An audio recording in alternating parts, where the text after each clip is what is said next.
Welcome back. And now we're going to talk a little bit about synergizing risk and fraud frameworks. We're going to look at the universe of how different types of risk and are sort of coming together or not. And for that, I have Dan Holmes from Feedzai. Dan, could you just introduce yourself, please? Yeah, sure. Thanks very much for having me. Sid, Dan Holmes here. Hello, everyone. My role at Feedzai is kind of twofold. So I line into product, and the first part of my role is spending time with clients, really keeping an eye on the market and ensuring then from the second part of the role's point of view, what we're developing and what we're delivering from a product perspective is reflective of those needs and challenges within the market. So really ensuring that we're on point with product development and we're building things that are going to solve real life problems for our customers and banks. Great. So what we're going to, as discussed, what we're going to do is really dive into how different types of risks are coming together. And so, Dan, my first question to you really is, increasingly we are seeing retail finance firms, particularly retail banks, if you will, looking to bring together different types of risks, fraud, risk frameworks, et cetera, et cetera. From your perspective, what kind of synergies do you think should be explored, could be explored? What are the options there, and et cetera? Yeah, so a few thoughts here, Sid, and I think what we should also consider as well is that we're still as an industry working towards synergies, even just within the fraud space. So what I mean by that is that we still are solving a lot of problems for banks where there's one fraud system making decisions on cards, another fraud system making decisions on mobile banking payments, for example. So really just putting the customer at the heart from a fraud perspective is still a challenge. But to your point, if we go broader than that, we're starting to see some synergies develop up in the context of cyber and fraud coming together. What can the cyber teams learn from the fraud teams and vice versa? And how do you really start to think about that end-to-end risk journey as a collective, not just from when somebody lands on the page, but even what you can gather from as they're actually trying to hit the website. I think there's a lot of interesting synergies there. And I think that cyber fraud fusion is one to keep an eye on. I think obviously the bigger one is fraud and AML. There's been a lot of talk about kind of FRAML as that merged term for a number of years. And I think finally we're starting to see some traction in that space as a result. In certain parts of the world, the UK is an example of shared liability and increased liability for certain fraud types. So if we look at scams, for example, traditionally they've been an optional reimbursement. They're going to be mandated, but importantly, the reimbursement is going to be split 50-50 between sender and receiver. And what that's created is a desire for the fraud guys to really start to think more from an AML perspective. So what I mean by that is it isn't now just looking at payments leaving the account and monitoring that from a fraud risk perspective. It's also looking at payments coming into the account from a fraud risk perspective as well. So inbound payment monitoring is, of course, something that's been at the heart of AML transaction monitoring for a while.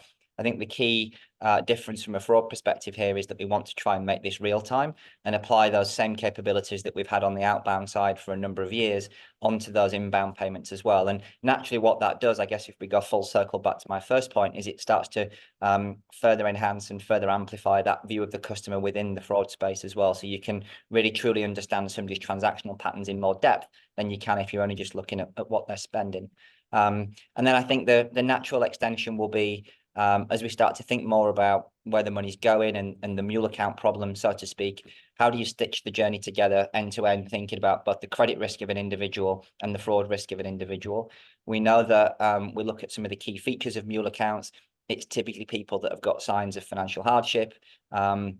That all mules can be stopped at the front door, but I think a lot of that data that's available at the point of application can fuel a stronger fraud decision down the line. So I think really stitching things together from onboarding right through to funds in, funds out is going to be something that we'll see banks think more about as well. So there would just be a few things that I'm observing and certainly a few things that we're thinking about how we can help on those topics in future as well. Of course, as you rightly pointed out, the getting a single view of the individual or entity is a huge challenge, and it's a challenge within the different fraud archetypes, if you will, and then getting it to the overarching cycle and getting it to credit. There are even bigger challenges, but I suspect that you'll see that a lot of the institutions are all across the spectrum. I mean, some of them are, at the very starting point, and some of them are very mature. But that brings us to a sort of second question. If you think about the challenges from an analytic standpoint, where do you see the challenges? What are the big issues? What are the big buckets of problems that prevent all of this? Probably twofold. One is around the data, and then the second one is around the utilization of that data. So I think banks and certainly our customers are improving in terms of utilization of data. There's obviously a big kind of difference here as well, depending on the size of the retail banking institution. If we look at somebody like a tier one of this world, 20% market share, for example, they've got the luxury of having lots of historical contextual data on which they can build models, and they can look at supervised learning, etc., but perhaps aren't necessarily maximizing the opportunity. Whereas if you look at perhaps somebody that's a neobank that's new to market, perhaps a little bit more agile in terms of their ability to iterate, their ability to build models quickly, but they haven't got the luxury of having that historical data because they're a new to market institution. So I think there's a really interesting contrast between the two, and I think that data depth is a challenge. But if we go into that data depth in more detail, I think what we're really starting to see is that banks are thinking about their data in five key components. So there's the transactional data, you've got the demographic data, so the age of the user, their address, how long they've been on book, etc. You've got contextual data as well. So it isn't just about understanding a user's transactional patterns, it's about understanding them more broadly. How frequently do they log in? When did they last make a password reset? When did they enroll the mobile device? When did they enroll for Apple Pay or Android Pay, etc., etc. You've then got data that you can collect through virtue of having that additional context. So things like the device they're using, the location they come in from, the behavioral biometric behaviors that they display. And then finally, of course, the big one is labels. So understanding within your data which events are fraud and which are good events. And without those labels, it becomes very hard to utilize the more recent kind of emerging capabilities in fraud, which is supervised machine learning. There's a good debate to be had around the value of machine learning versus a traditional rules-based approach. But I think without having that solid data structure, it's hard to utilize that technology in the right way. And I think if you do get your data in a good place, I think it's about having agility. We're very accustomed in the UK market to faster payments being the norm. This isn't the case in all regions. We know that the trend, of course, is faster payments becoming the norm in different parts of the world. But I think there's a lot that can be said from the lessons that the UK have been through. Not necessarily what's always been done well, but what have we perhaps not done so well or kind of failed on that the others can learn from. So I think that ability to react quickly, iterate quickly, not taking 6 months from developing a model to getting it into production, because by the time that time's elapsed, your model's already degraded in terms of performance because the fraud has changed. So I think that ability to iterate quickly, both from a model and a rule perspective on the analytical side, is still one of the big challenges that we see, and obviously one that we're trying to solve at Feedzai. So I think data in and utilization of that data, Sid, are two of the key challenges for sure. And do you see the ability to build the analytics, the computational infrastructure a challenge at all, or do you think that that's really not so problematic? The industrialization of the machine learning models, the ability to be able to run them at scale, to what extent do you think that is an issue, or just put them up in the cloud? So cloud is obviously the preferred route for that. It gives you the elasticity and the scalability. I think from our perspective, all what you've described is very much at the heart of what Feedzai does. So we're trying to essentially democratize machine learning for banks, and where you've seen banks in the past build their own models and deploy their own models into their own platform that they've built themselves. That's where you can have challenges around how quickly you can respond. It requires a release to get that model live, and if you're not releasing, frequently enough, your fraud's already changing. You're not able to respond quickly. What we're trying to do is enable that agility at both the machine learning level and the rule level, so that if you do have a fraud and you recognize it at 9 a.m. on a Monday morning, you can have a rule in by 9:05, and by the end of the week, you can have a new model that's reflective of those new risks. So I think scalability is still a challenge that we're seeing, but that's exactly the type of challenge that we're looking to solve here at Feedzai. I mean, that actually brings me to the other element of the sort of risk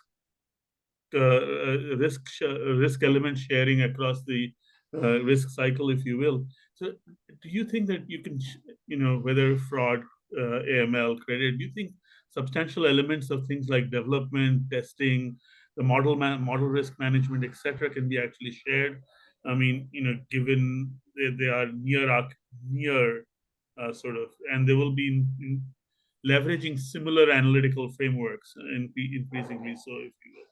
Yeah, I think there's a really good debate to be had here, and you can think about this at a client segmentation level. You can think about it at a brand level in a larger bank. You can think about it at a channel level in a bank as well. I think there are different ways of approaching this, and we've seen both be effective.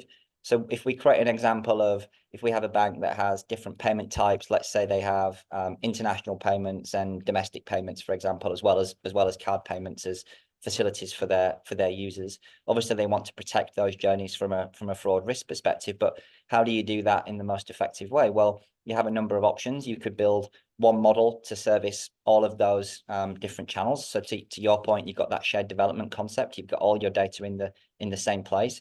You can understand the customer as a centric point of that decision. So regardless of whether they've transacted by card or whether they've transacted via a digital channel, you still understand that view, and you're using that view to constantly update and iterate that profile. We've done a number of experiments in this space as well. Your alternative is, well, you flip that round and you have a model for international, you have a model for domestic payments, and then you have a model for card payments. And I think the likely outcome is that if you train a model specifically for each of those individual channels in this scenario, your incremental ability to detect fraud will increase slightly.